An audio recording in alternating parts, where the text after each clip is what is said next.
حدیث نمبر 421 باب نماز کا بیان، بخاری شریف۔ حضرت انس رضی اللہ عنہ سے روایت ہے کہ نبی کریم صلی اللہ علیہ وآلہ وسلم کے پاس بحرین سے رقم آئی۔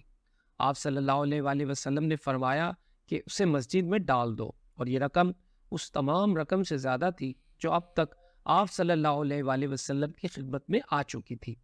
پھر آپ صلی اللہ علیہ وآلہ وسلم نماز کے لیے تشریف لائے اور اس کی طرف کوئی توجہ نہیں فرمائی۔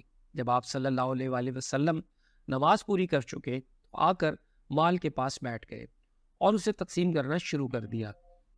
اس وقت جسے بھی آپ صلی اللہ علیہ وآلہ وسلم دیکھتے اسے عطا فرما دیتے۔ اتنے میں عباس رضی اللہ عنہ حاضر ہوئے اور بولے کہ یا رسول اللہ، مجھے بھی عطا کیجیے، کیونکہ میں نے غزوہ بدر میں اپنا بھی فدیہ دیا تھا اور عقیل کا بھی، اس لیے میں زیر بار ہوں۔ رسول اللہ صلی اللہ علیہ وآلہ وسلم نے فرمایا کہ لے لیجیے۔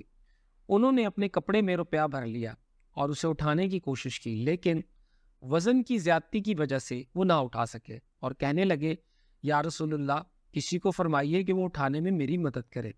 آپ صلی اللہ علیہ وآلہ وسلم نے فرمایا نہیں، یہ نہیں ہو سکتا۔ انہوں نے کہا پھر آپ صلی اللہ علیہ وآلہ وسلم ہی اٹھوا دیجیے۔ آپ صلی اللہ علیہ وآلہ وسلم نے اس پر بھی انکار کیا۔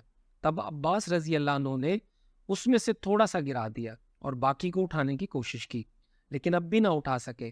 پھر فرمایا کہ یا رسول اللہ، کسی کو میری مدد کرنے کا حکم دیجیے۔ آپ صلی اللہ علیہ وآلہ وسلم نے انکار فرمایا تو انہوں نے کہا کہ پھر آپ ہی اٹھوا دیجیے، لیکن آپ صلی اللہ علیہ وآلہ وسلم نے اس سے بھی انکار کیا۔ تب انہوں نے اس میں سے تھوڑا سا روپیہ گرا دیا اور اسے اٹھا کر اپنے کاندھے پر رکھ لیا اور چلنے لگے۔